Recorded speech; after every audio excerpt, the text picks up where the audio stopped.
पूर्णमदः पूर्णमिदं पूर्णात् पूर्णमुच्यते पूर्णस्य पूर्णमादाय पूर्णमेवावशिष्यते। ओम शांति शांति शांति। प्रियात्मन, आज हम फिर आपके सामने मांडूक्योपनिषद को लेकर उपस्थित हैं। उसमें कल आत्मा का प्रथम पाद पूर्ण हो गया था। अद्वितीय चरण है, द्वितीय जिसको तेजस कहा है। स्वप्न अवस्था अंतः प्रज्ञ है, सप्तांग है, एकोन विंशति मुखा प्रविभक्तो तेजसो द्वितीय पाद है। स्वप्न अवस्था, स्वप्न जिसका स्थान है, जो अंतः प्रज्ञ 7 अंगों वाला, 19 मुख वाला और सूक्ष्म विषयों का भोक्ता है। तो तेजस दूसरा पाद है, दूसरा अंश है। यहां पर शंकराचार्य भाष्य कर रहे हैं कि स्वप्न इस तेजस का स्थान है। इस तेजस का स्थान स्वप्न अवस्था है, इसलिए यह स्वप्न अवस्था वाला कहा जाता है। अनेक साधनवती जागृत कालीन बुद्धि, आगे अनेक साधनवती, अनेक साधनों से जागृत कालीना बुद्धि, मन का स्फुरण मात्र होने पर भी, मन का स्फुरण मात्र होने पर भी बाह्य विषय संबंधिनी, मतलब बाह्य विषय संबंध रखने वाली, बाह्य विषय संबंधिनी एक शास्त्रीय शब्द है। बाह्य विषय संबंधनी सी, मतलब बाह्य विषय से संबंध करती हुई सी प्रतीत होती हुई मन में वैसा ही संस्कार उत्पन्न करती है। कहने का तात्पर्य है कि अनेक साधनवती जागृतकालीन बुद्धि, मतलब ये बुद्धि है जागृत अवस्था में अनेक साधनों में लगी रहती है। तो जागृतकालीन बुद्धि मन का स्फुरण मात्र होने पर भी मन का स्फुरण थोड़ा सा हिलने मात्र से होने पर भी बाह्य विषय संबंधनी सी, मतलब बाह्य विषय में संबंध रखती हुई सी प्रतीत होती हुई मन में वैसा ही संस्कार उत्पन्न करती है। और बुद्धि चित्रित वस्त्र के समान, जैसे वस्त्र में चित्र बना हो, चित्रित वस्त्र के समान इस प्रकार के संस्कारों से युक्त हुआ वह मन, ये मन जो चित्र के साथ संस्कार युक्त हो गया, तो मन अविद्या, कामना और कर्म के कारण बाह्य साधन की अपेक्षा के बिना प्रेरित होकर जागृत सा भासने लगता है। स्वप्नावस्था मतलब कि बाह्य साधन प्राप्त नहीं, फिर भी ऐसा प्रतीत है कि जागृत अवस्था में भासने लगता है। ऐसे कहा भी है, क्योंकि यहां पर कहा है कि इस सर्व साधन संपन्न लोक के संस्कार ग्रहण करके कौन है? बुद्धि स्वप्न देखता है। और इत्यादि तथा आथर्वण श्रुति में भी समस्त इंद्रियां परम इंद्रियादि से उत्कृष्ट देव प्रकाशनशील मन में एक रूप हो जाती हैं। इस प्रकार प्रस्तावना कर कहा है कि स्वप्नावस्था में ये देव अपनी महिमा का अनुभव करता है। कौन? ये चेतन देव स्वप्नावस्था में अपनी महिमा का अनुभव करता है। अन्य इंद्रियों की अपेक्षा मन अधिक अंतस्थ है। यहां पर शंकराचार्य भाष्य करते हैं, इंद्रिया अपेक्षांत मन है वो ज्यादा अंतस्थ है। स्वप्न अवस्था में जिसकी प्रज्ञा माने उस मन की वासना के अनुरूप रहती है, स्वप्न अवस्था में उसकी प्रज्ञा माने उस मन की वासना के अनुरूप रहती है, उससे अंतःप्रज्ञ कहते हैं। स्वप्न अवस्था में जो जो वस्तु पदार्थ दिखाई दे रहे हैं किसी प्रकार के, हाथी घोड़े गाय बैल स्त्री पुरुष है, समुद्र नदी तालाब जो भी दिखाई दे रहे हैं, उसका रहस्य क्या है कि स्वप्न अवस्था में जिसकी प्रज्ञा उस मन की वासना के अनुरूप रहती है उसे अंतःप्रज्ञ कहते हैं। वह अपनी विषय शून्य और केवल प्रकाश रूप प्रज्ञा का विषयी, वह केवल विषय शून्य और केवल प्रकाश रूप प्रज्ञा का विषयी अनुभव करने वाला होने के कारण तेज कहा जाता। उसे तेज क्यों कहा गया है? उस आत्मदेह को तेजस इसलिए कहा गया है कि वह अपनी विषय शून्य और केवल प्रकाश रूप प्रज्ञा का विषय अनुभव करने वाला होने के कारण तेज कहा जाता है। विश्व बाह्य विषय युक्त होता है, विश्व है बाह्य विषय युक्त होता है, इसलिए जागृतिक अवस्था में स्थूल प्रज्ञा उसकी भोज्य है। जागृत अवस्था में स्थूल प्रज्ञा उसकी भोज्य है, भोज्य माने भोगने वाली। किंतु तेजस के लिए, स्वप्न अवस्था में तेजस के लिए केवल वासना मात्र प्रज्ञा भोजनीय है। तेजस में स्वप्न अवस्था में केवल वासना मात्र प्रज्ञा भोजनीय है, इसलिए इसका भोग सूक्ष्म है। स्वप्न अवस्था में भोग सूक्ष्म है और उस जागृत अवस्था में स्थूल प्रज्ञा उसकी भोज्य है। लेकिन तेजस में वह केवल वासना मात्र है, प्रज्ञा भोजनीय है, इसलिए इसका भोग सूक्ष्म है। शेष अर्थ पहले की समान है। ये तेजस ही दूसरा पाद है, दूसरा चरण है। अब यहां कहा कि तत्व ज्ञान का अभाव रूप स्वरूप का ज्ञान न होने के कारण स्वप्नावस्था के दर्शन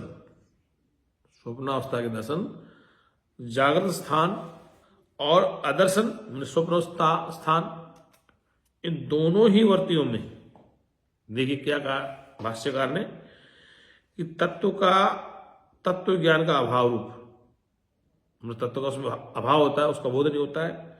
स्वप्नावस्था के दर्शन, स्वप्न जो दिखाई दे रहे वस्तु पदार्थ, जागृत स्थान और अदर्शन स्वप्नावस्था, इन दोनों ही वर्तियों में समान होने के कारण सुषुप्ति अवस्था को उससे पृथक ग्रहण करने के लिए यत्र सुप्त इत्यादि विषय दिए जाते हैं, ये सुषुप्ति है, अथवा तीनों ही अवस्थाओं में तत्व का अज्ञान रूप निद्रा समान ही है। यह मतलब तीनों अवस्थाओं में तत्व का अज्ञान रूप निद्रा समान ही, इसलिए पहले दो स्थानों से सुषुप्ति का विभाग करते हैं, पहले दो स्थानों से सुषुप्ति को अलग करते हैं। इसलिए आत्मा का तृतीय पाद प्राज्ञ है। यहां है यत्र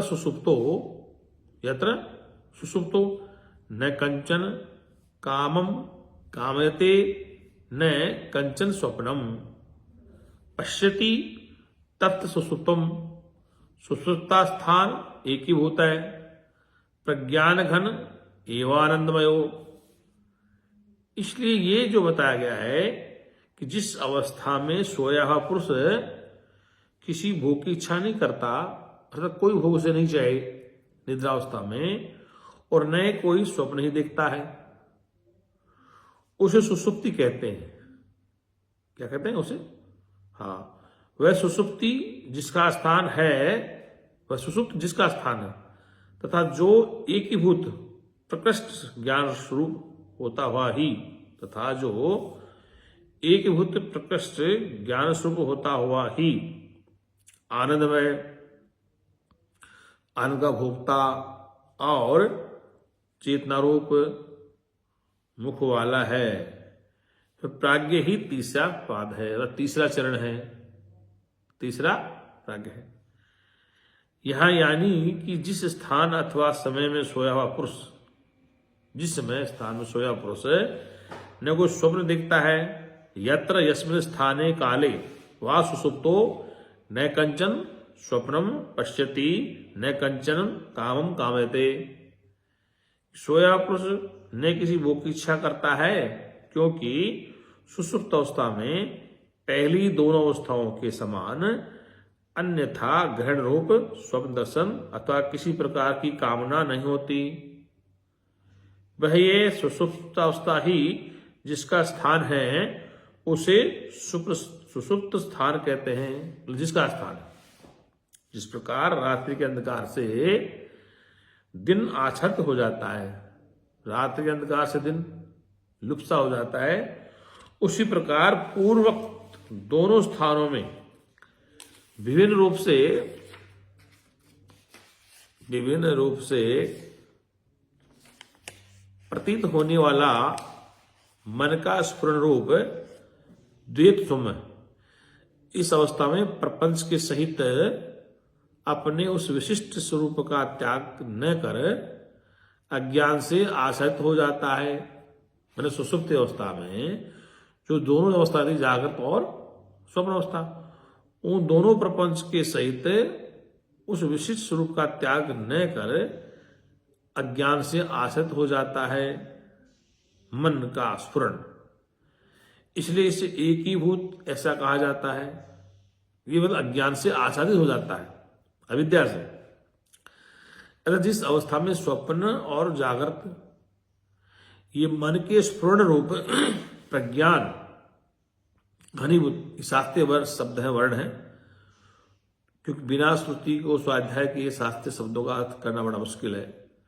तो ये कहा कि जिस अवस्था में स्वप्न और जागृत ये मन के स्फुरण प्रज्ञान घनीभूत से हो जाते हैं, वह ये अवस्था अविवेक रूपा होने के कारण प्रज्ञान घन कहाती है। अविवेक अवस्था है, अविवेक रूपा होने के कारण प्रज्ञान घन कही जाती है। जिस प्रकार रात्रि में रात्रि के अंधकार से पृथक्त्व की प्रतीति न होने के कारण संपूर्ण प्रपंच घनीभूत सा जान पड़ता है, अंधकार में अंधेरा दिखाई देता है, ठीक इसी प्रकार से यह प्रज्ञान घन ही है। एवं शब्द से यह तात्पर्य है कि उस समय प्रज्ञान के सिवा कोई अन्य जाति नहीं रहती। मन का जो विषय और विषयी रूप से स्फुट होने के आयास का दुख है, उसका अभाव होने के कारण ये आनंदमय है, अर्थात आनंद बहुल है, केवल आनंद मात्र ही नहीं है। क्योंकि इस अवस्था में आनंद की आतत्विकता नहीं है। जिस प्रकार लोक में अनायास रूप से स्थित पुरुष सुखी या आनंद भोग करने वाला कहा जाता है, उसी प्रकार क्योंकि इस अवस्था में यह आत्मा इस अत्यंत अनायास रूपा स्थिति का अनुभव करता है, इसीलिए ये आनंद भुक कहा जाता है। शास्त्रीय भाषा आनंद भुक, जैसा कि ये इसका परम आनंद है, इस श्रुति से सिद्ध होता है। स्वप्नादि ज्ञान रूप चेतना के प्रति, स्वप्नादि ज्ञान रूप चेतना के प्रति द्वार स्वरूप होने के कारण ये चेतोमुख है, चेतनोमुख है, अथवा स्वप्नादि की प्राप्ति के लिए ज्ञान स्वरूप चित्त ही इसका द्वार यानी मुख है, यह चेतोमुख है, इसका नाम चेतोमुख है। भूत भविष्यत का तथा संपूर्ण विषयों का ज्ञाता यही है, इसलिए यह प्राज्ञ है। भूत भविष्यत संपूर्ण विषयों का ज्ञाता यही है, इसलिए यह प्राज्ञ है। सुषुप्त होने पर भी इसे भूत पूर्व गति से प्राज्ञ कहा जाता है, अथवा केवल प्रज्ञप्ति ज्ञान मात्र इसी का असाधारण रूप है, इसलिए यह प्राज्ञ है। क्योंकि दूसरों को विश्व और तेजस को, दूसरों को विश्व जागृत और तेजस में स्वप्न, तो विशिष्ट विज्ञान भी होता है। वही प्राज्ञ ही तीसरा चरण है, तीसरा पाद है। इसलिए ये तीसरे चरण की आज चर्चा हुई है। अब यहाँ एक मंत्र और लेते हैं आज। प्राज्ञ का सर्व कारणत्व, एस सर्वेश्वर एस सर्वज्ञ, ये सर्वेश्वर ए सर्वज्ञ, एसो अंतर्यामोश्य योनि सर्वस्य प्रवाप्तयो ही भूतानाम। वेद के ऋषि कहते हैं ये सबका ईश्वर है, ये सर्वज्ञ है, ये अंतर्यामी है और समस्त जीवों की उत्पत्ति तथा लय का स्थान होने के कारण यह सबका कारण भी है। ये सबका कारण भी प्राज्ञ, अपने स्वरूप में स्थित ये प्राज्ञ है ही सर्वेश्वर है। अर्थात आदिदेव सहित संपूर्ण भेद समूह का ईश्वर शासन करने वाला है। हे सौम्य, ये मन, जीव, प्राण संज्ञक ब्रह्म रूप बंधन वाला है। ये मन है, जीव हो, प्राण संज्ञक ब्रह्म रूप वाला ब्रह्म रूप बंधन वाला है।